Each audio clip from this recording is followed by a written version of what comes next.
जय हिंद दोस्तों, स्वागत है मेरे YouTube channel mathematics bye Tariq पे। आज हम लोग नन हिंदी, जो बच्चे उर्दू रखते हैं उसका 100 मार्क्स का नन हिंदी होता है, उसका पहला चैप्टर जो होता है तू जिंदा है, इसका वीवीआई ऑब्जेक्टिव देखेंगे। एकदम मस्ट वीवीआई ऑब्जेक्टिव है। पहला हमको समझना है तू जिंदा है तो इसकी विधा क्या पूछता है कभी कभी, ये क्या, जैसे ईद का कहानी हो गया, ये क्या कविता है। इसके रचनाकार कौन है? शंकर शैलेंद्र। अब हम लोग पढ़ना शुरू करते हैं ऑब्जेक्टिव। अब देखिए आपका कितना सही हो रहा है। तू जिंदा है तो कविता में कभी क्या गुजरने की बात कही है। बीएससी 2021 में आया प्रश्न है। गीत संगीत अपने हिसाब से भी देख सकते हैं। अगर गीत संगीत क्या गुजर जाएगा, इंसान नाच गाना है, सुबह शाम, ये सब क्या गुजरेगा। तो आपका बच क्या जाता है? कष्ट और जुल्म। क्या गुजर जाता है? कष्ट और जुल्म। कष्ट और जुल्म। तो क्या गुजर जाने की बात कही है इस कहानी में? कष्ट और जुल्म का। तो आपका बी क्या हो जाएगा? Right answer. बी क्या हो जाएगा? Right answer. अब हम लोग देखते हैं तू जिंदा है तो के कवि कौन है। कवि इसके कौन है? कवि आपके इसके कौन है? शंकर शैलेंद्र है। बी क्या आ जाएगा? Option B is the right answer. अब हम लोग देखेंगे तीसरा क्वेश्चन। चमन का अर्थ क्या होता है? चमन उसको हम लोग बोलते हैं फुलवारी। चमन का अर्थ क्या होता है? फुलवारी। तो 3 का क्या हो जाएगा? Option D. उसके बाद हम लोग देखते हैं 4।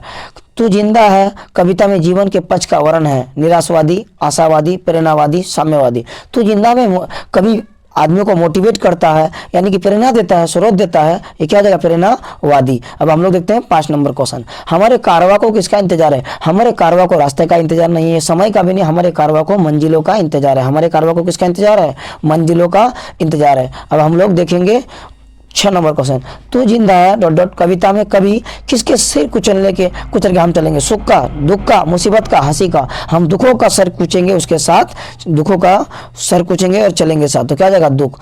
उसके बाद फिर 7वां क्वेश्चन है। गिरेंगे जुल्मों के महल, बनेंगे फिर नवीन घर, अगर कहीं स्वर्ग है तो उतार ला जमीन पर। ये पंक्ति किस कविता की है? ये पंक्ति किस कविता की? 2018 में है। ये पंक्ति आपका करमवीर का है, कबीर के दोहे का है, बच्चे की दुआ का है। तू जिंदा है तो ये कभी गिरेंगे जुल्मों के महल, बनेंगे फिर नवीन घर, अगर कहीं स्वर्ग है तो उतारला जमीन पर। यह पंक्ति किस कविता की है? ये पंक्ति आपका तू जिंदा का है। आगे देखते हैं हम लोग। बुरी है आग पेट की, बुरी है दिल के दाग। ये पंक्ति किस कविता की? ये भी पंक्ति किसकी है? तू जिंदा है तो।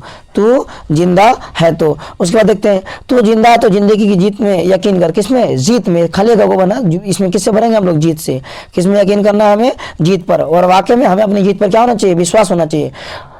कहावत है ना, युद्ध के मैदान में हारा हुआ इंसान दोबारा जीत सकता है, मगर अपने दिल से हारा हुआ इंसान कभी जीत नहीं सकता है। कौन सी कविता गहरे जीवन, राग और उत्साह को प्रकट करती है? तू जिंदा ही कौन करता है? तू जिंदा है तो। अब देखते हैं नेक्स्ट प्रश्न। विनाश के बाद क्या होता है? विध्वंस, निबंध, साक्षात्कार। विनाश के बाद नवनिर्माण। विनाश के बाद क्या होता है? नवनिर्माण। क्या होता है? नवनिर्माण, यानी कि नया चीज का निर्माण होगा। उसके बाद तू जिंदा है तो शीर्षक पाठ गद्य की कौन सी विधा है? ये कौन सी विधा है? कविता है। आपको पहले बता दिया हमने। तू जिंदा है तो क्या है? कविता है। उसके बाद देखते हैं 13 नंबर। कैसा व्यक्ति जिंदा माना जाता है? निराश रहित, घमंडी, स्वाभिमानी, आलसी। जिंदा, आलसी और अमर्थ, स्वाभिमानी, घमंडी, जिंदा माना जाता है। निराश रहित तो क्या देगा? स्वाभिमानी।